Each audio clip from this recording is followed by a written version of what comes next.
We want to talk about two different events. First, a shooting that occurred at 9th and Chadbourn, and we're going to walk kind of chronologically through the timeline, so we'll start with that one first. On Saturday, September 20th, at about 8:15 p.m., San Angelo police officers were sent to 9th and Chadbourn. That was in regards to a shooting victim. Officers arrived to find a victim there, Amencio Della Rosa, 35, suffering from multiple gunshot wounds. He was treated at Shannon Medical Center and later transported to San Antonio for further treatment. The suspect, Alan Helms, 34, was still on scene and he was taken into custody without incident. He's been charged with aggravated assault with a deadly weapon. He's been booked into the Tom Green County Jail. This is still early in the investigation. I want to kind of highlight here too that the information is subject to change, and this is the best information we have at this time.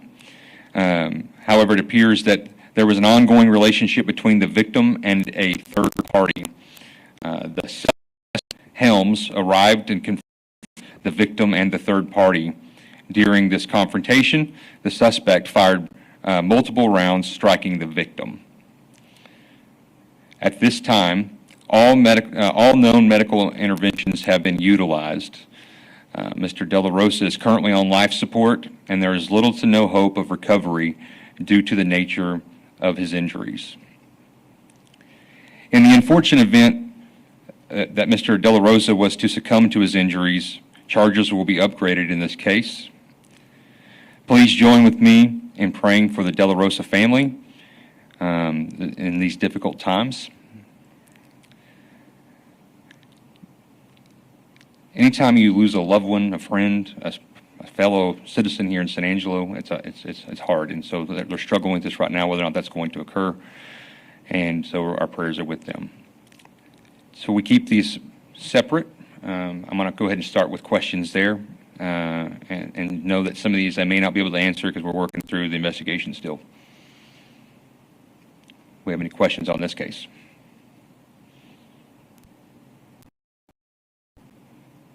Okay, we'll move on to the next one.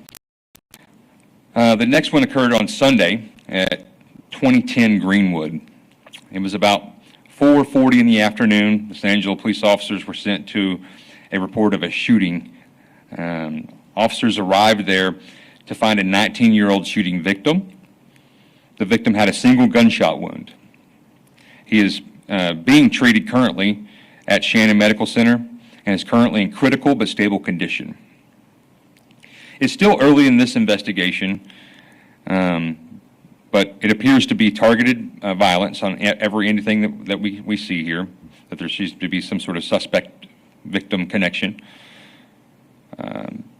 What we do know is that there was a group of individuals in the parking lot at this location. They were approached by a vehicle, and at some point, the unknown suspect or suspects fired multiple rounds in the direction of the individuals, striking the victim. We have some of the best investigators, but I will say that there's some lack of cooperation that's going on in this case, and so we're asking for anyone that has information to contact the police. If you know anything about the vehicle involved, the individuals who might be responsible, anything that you might be helpful. If you want to remain anonymous, you can contact Crime Stoppers at 658-HELP, and you just key in the word help into the numbers, and you can remain anonymous, and there's also, you're eligible for rewards of information that leads to the arrest. If you just want to report directly to the police, we ask that you contact 325-657-4351. And I will take questions on this case. Will you go back over the car and kind of going more into that both cases, it would look like they were familiar with each other? So the question is, wanting to know more about the car, are they related at all?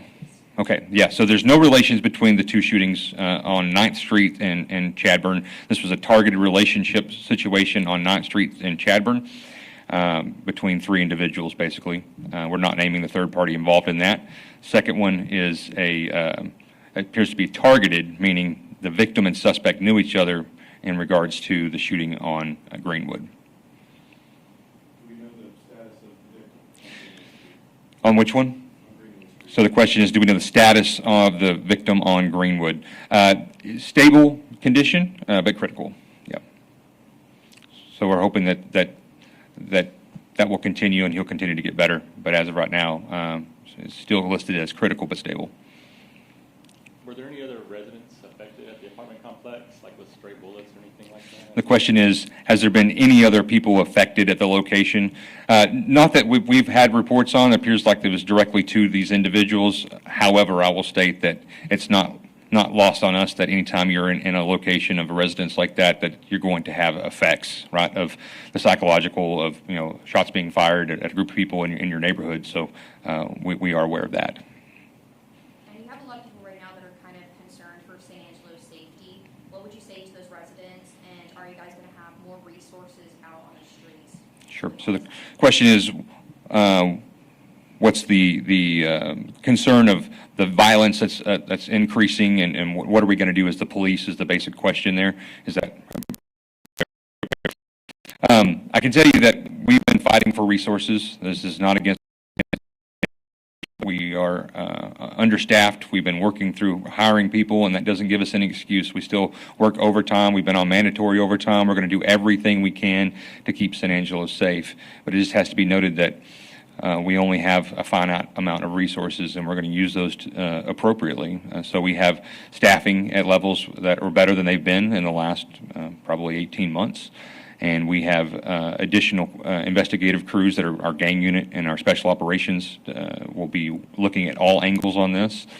If we're going to find any type of gang or drug connection to that, we have a task force that we've created with the Tom Green County Sheriff's Department and the Texas Department of Public Safety.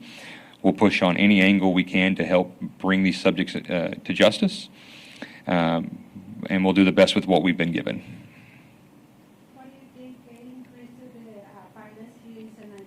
Question is, what do you think is increasing violence in San Angelo? I can tell you that we've been walking through our crime data and comparing it to other cities, and I can show you that the earliest premises of criminology is that when you have small crime, big crime will follow. That's the simplest, succinct way to put it. And so what we've been seeing is an increase in property crime and other related crimes of family violence and petty assaults and things of that nature, that you're going to see other assaults follow. That's why I've been asking for more resources, and I'll continue to do so.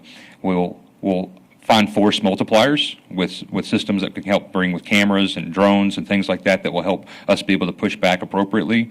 And we've been we have a great team that has found millions of dollars in grants in the last 14 months.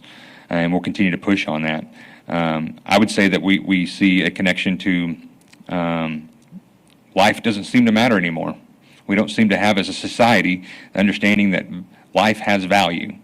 And I think in this case, acting in the moment in a relationship issue is one thing, which we've had plenty of times in San Angelo. It's a crime of passion, which is what we commonly see. And then we have another situation that is its connectivity to younger individuals, that's been on the rise.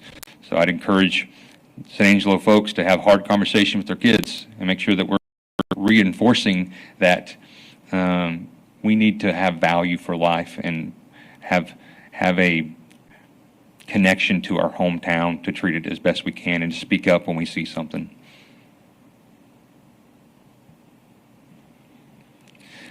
I want to say I appreciate y'all guys, and if there's anybody out there that was watching this and you know anything about either one of these cases, we do encourage you to contact Crime Stoppers. It's 658-HELP, and if not, reach out to one of our investigators, call us at dispatch, whatever we can do to get the information. We'll be glad to take it and walk through it. If we get more information on this, we will do at least a written release, and I do ask that we all join together as San Angelo be praying for the De La Rosa family in these difficult times. And also the victim that's in the hospital. We just see that one is more, in another situation, more critical than the other. So, okay? Thank you very much, guys. God bless you.